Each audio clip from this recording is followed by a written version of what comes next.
Hello viewers, I welcome you to Padre Okoromi channel. I want to thank all of you who have been subscribing so far to my YouTube channel, and I pray that God continuously bless you for the effort you are putting towards spreading this awareness of healthy living. Today I want to talk about how we can deal with bedwetting.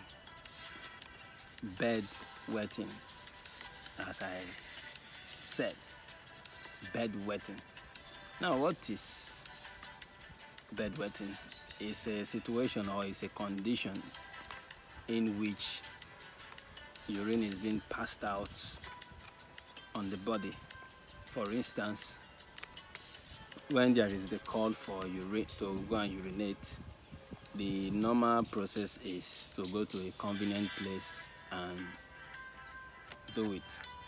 But in a situation whereby you are unable to consciously go to certain place to do it, then you, in the children's language, they call it you wee-wee in your body. And the situation in which you wee-wee on your body, especially during sleep, that is called bedwetting. It is natural for certain age, and when it gets to certain age, it becomes unnatural. So at what age can we say that bedwetting is natural? When the child is still toddling, the stage in which the child is still trying to walk, the child is not conscious of what it means to stand up, to go to a convenient place to pass out the urine. Let's say between the age of 1 down to the age of say 5, 6, even extending to 7.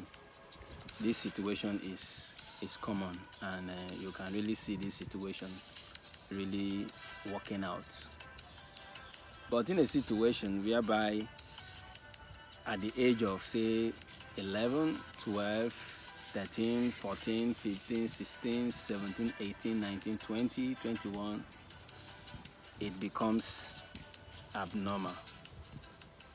And at this stage, especially at the teenage age, the teen age, from 14 upward, let's look at it from that perspective. 14, 13, 14, 15, 16.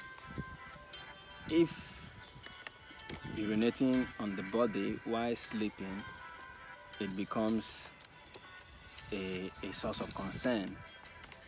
And if it becomes a source of concern, sometimes there are some attributes that people attribute to it, especially in this part of the world, in this part of Africa, especially in Nigeria here.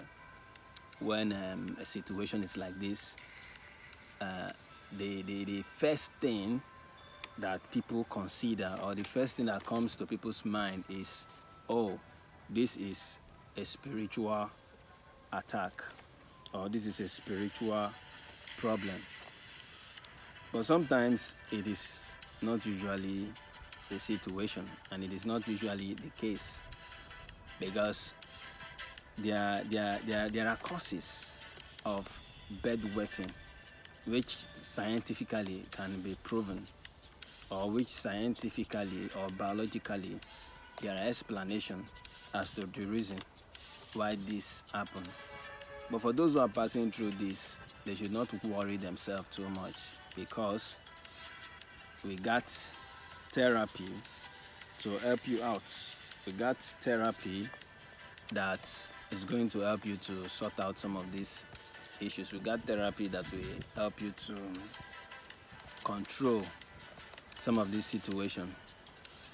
Now, first of all, before we go into this therapy, one thing I want us to know is that at the end of this broadcast, if this therapy I am going to explain is not going to work for you, it doesn't mean that the answer is going to be just immediate. Sometimes the therapy takes weeks, it takes months before it finally comes to answer. Thank you, and stay tuned. If today is your first time on my channel, do well to subscribe to my YouTube channel, Adriel Koromi channel. God bless you. Welcome back. Now, what are the causes of bedwetting, as the case may be? What usually, why do people have to face situation in which when they are sleeping, especially adulthood, 14, 15, 16, at this age, that we should see people bedwetting? First of all, one of the causes of bedwetting is small bladder. Now, when we talk about small bladder, the small bladder is, when you have a small bladder, it means you are unable to absorb much urine. That is a situation that calls for bedwetting. When you have small bladder, it means that because of you have a small bladder, it discharges urine frequently. It discharges urine frequently because the bladder is not big.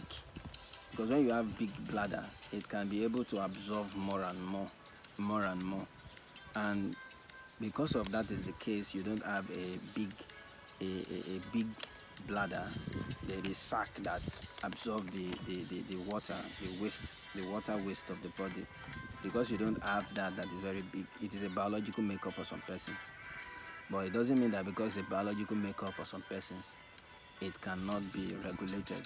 So when we get to the way of the remedy to apply, we are going to know how to go about for such people who have small bladder.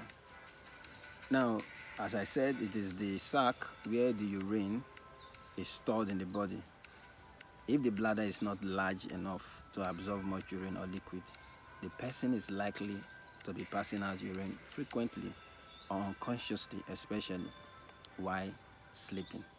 So it's a situation that is biological for some persons. So, but it doesn't mean that there can't be answers, there can't be a way out to such problems. Now, if that is the case, now, for those who are experiencing this health condition, what should they do? Like I said earlier, the therapy, the remedy takes some time. It takes months sometimes, and sometimes it takes weeks. So don't be in a rush to get answer. These things can be resolved when you follow them the way I'm going to explain it. But if after a very long time it is not working, so we can say it is now a situation that requires constant prayer.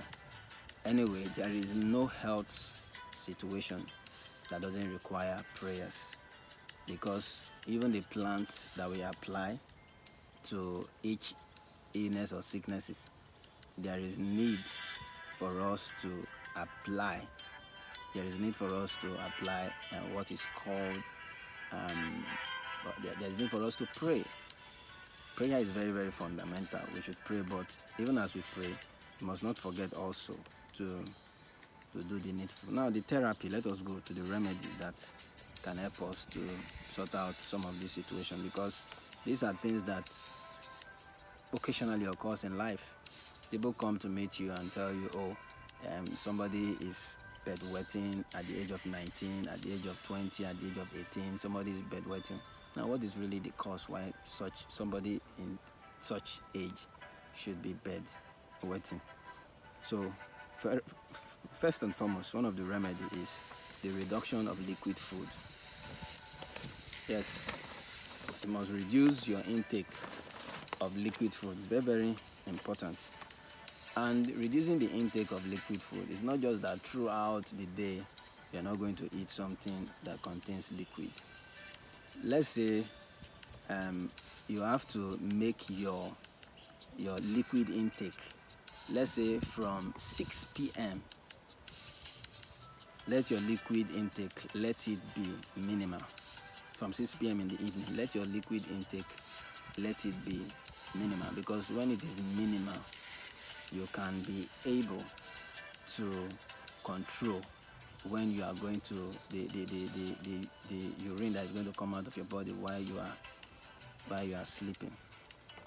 Also too, reducing your liquid intake also should also mean that foods, drinks like carbonated and caffeinated drink like Coke, Fanta 7 or Pepsi, these also are liquids.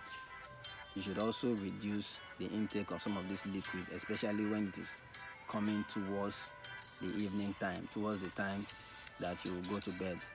You reduce the intake of some of these liquids. It's very fundamental that you reduce the intake of this liquid. Carbonated drinks, caffeinated drink also, you should reduce the intake. And also too, another remedy to help out is what I call keeping a storage alarm system around you. And what does the alarm system does? It wakes you, especially at night when you have to go to bed. You set up the alarm that will wake you up almost about at every hour when you're sleeping. Every hour, the alarm clock should wake you up. And when the alarm clock wakes you up, it helps you to reduce the idea of deep sleep, because sometimes when these things happen in the sleep, it's as if you are in an unconscious state, or it appears sometimes that you are in a conscious state, although you are unconscious, because at that point of sleeping, it is a state of unconsciousness. So when you are sleeping, because the way this thing happens is as if you will be aware that you are urinating while you are sleeping, but in the real world, you are just doing it in your body. This situation can be very, very disgraceful, especially when it's happening to somebody that is of age, maybe the age I've just mentioned. It can really be disheartening. Also too, we have the leaves also that can also help us to curtail some of this. And when I talk about the leaf, I am talking about the corn silk. The corn silk tea.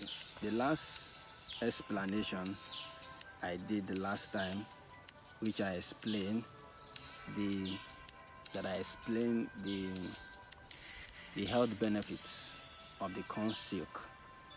And in explaining the health benefits of corn silk, I got to the position in which I told us that for one of the health benefit of corn silk is that it helps in resolving the cases of bedwetting.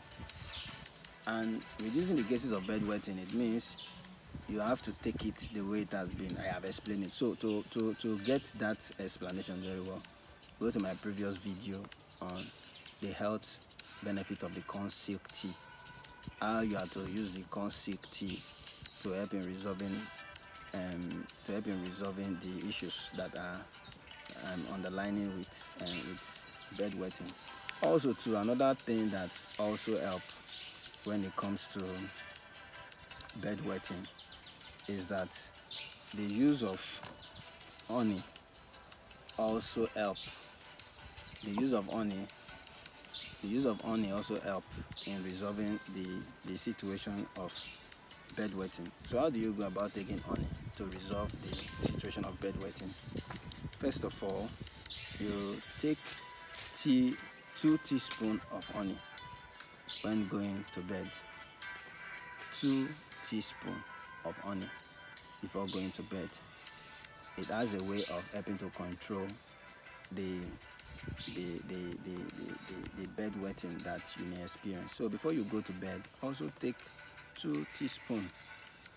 It controls bedwetting, especially honey. Take 2 teaspoons. Goes a long way. So that's how we are going to go for today on bedwetting.